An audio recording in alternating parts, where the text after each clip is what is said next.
situation? You know, it is a familiar fight. It's weird in our world.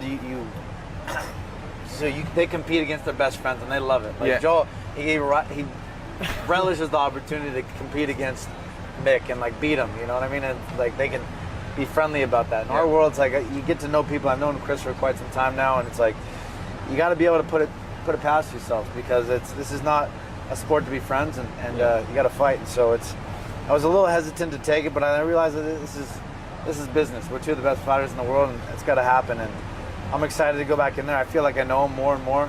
I think the one area where I was unsure of was how good his wrestling was, and I wasn't that impressed, man. You expect a wrestler to be able to dominate you and and be able to throw you to the ground and manipulate you. And so, remember the start of our first fight, he jumped on my back as opposed to the opportunity of taking me down and like throwing me down. So once he jumped on my back, I kind of was like, did you just do that? I was like, oh, I got him.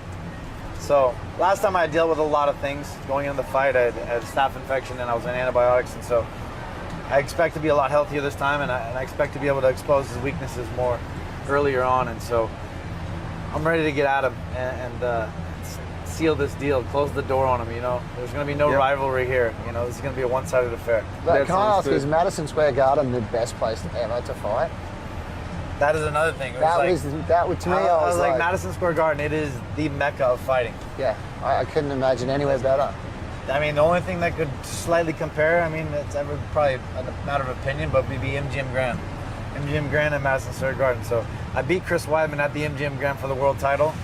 Now I'm going to go beat him at Madison Square Garden for the #1 contender. That sounds good. It sounds like too good to be true. So I'm excited about the opportunity. Madison Square Garden, there's so much history from Muhammad Ali to Mike Tyson and so many legends in